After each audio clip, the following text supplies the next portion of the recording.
আচ্ছা, আপনি কি জানেন বাচ্চার বুদ্ধির প্রায় 90% বিকাশই কিন্তু 5 বছর বয়সের মধ্যেই হয়ে যায়? হ্যাঁ, চিকিৎসা বিজ্ঞান ঠিক এটাই বলে।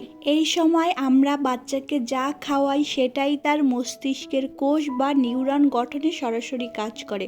অনেক মা বাবাই আমাকে বলেন, আপু বাচ্চার স্মৃতিশক্তি কিভাবে বাড়াবো, ও তো পড়া মনে রাখতেই পারে না বা খুব চঞ্চল, মনোযোগ দিতে পারে না।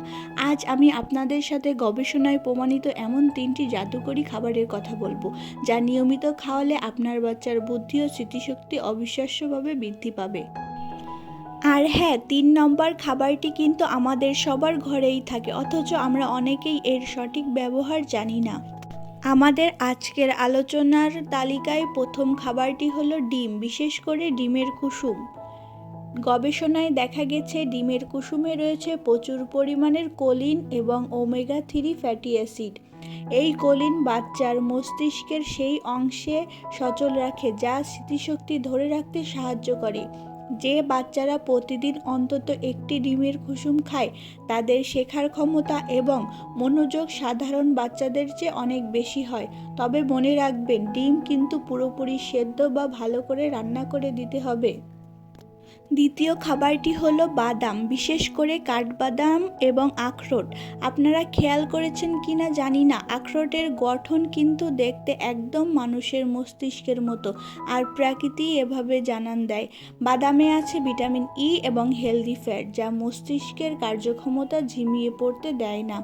1 বছরের বড় বাচ্চাদের প্রতিদিন 2 থেকে 3টি কাঠবাদাম ও একটি আখরোট ভিজিয়ে রেখে পেস্ট করে বা গুঁড়ো করে সুজি ও ওটসের সাথে মিশিয়ে খাওয়াতে পারেন। এটি বাচ্চার তাৎক্ষণিক সিদ্ধান্ত নেওয়ার ক্ষমতা বাড়ায়। এবার আসি আমাদের সেই চিরচেনা অবহেলিত 3 নম্বর খাবারটি, সেটি হলো মিষ্টি আলু। আমরা অনেকেই মনে করি সাধারণ আলু আর মিষ্টি আলু একই, কিন্তু মিষ্টি আলু বাচ্চার মস্তিষ্কের জন্য সুপারফুড। এতে আছে প্রচুর পরিমাণ বিটা ক্যারোটিন এবং অ্যান্টিঅক্সিডেন্ট, যা মস্তিষ্কের কোষগুলোকে সুরক্ষিত রাখে। মিষ্টি আলু সেদ্ধ করে সামান্য ঘি আর একটু দুধ দিয়ে ম্যাশ করে খাওয়ালে বাচ্চা খুব মজা করে খায়। এটি বাচ্চার শরীর দীর্ঘক্ষণ এনার্জি রাখে। তাহলে আজ থেকেই এই 3টি খাবার আপনার বাচ্চার প্রতিদিনের খাদ্য তালিকায় যুক্ত করুন। তবে মনে রাখবেন, বাচ্চার বুদ্ধি বিকাশের জন্য শুধু ভালো খাবারই যথেষ্ট নয়, তাদের সাথে গুণগত সময় কাটানো এবং স্ক্রিন টাইম বা মোবাইল দেখানোর অভ্যাস কমানো সমান জরুরি। আজকের ভিডিওটি কেমন লাগলো কমেন্ট করে অবশ্যই জানাবেন। আপনি আপনার বাচ্চাকে এর মধ্যে কোন খাবারটি খাওয়ান তা লিখে জানান।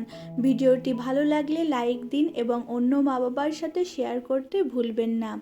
দেখা হবে পরবর্তী ভিডিওতে নতুন কোনো হেলদি বেবি রেসিপি বা টিপস নিয়ে। ততক্ষণ পর্যন্ত ভালো থাকুন। আল্লাহ হাফেজ।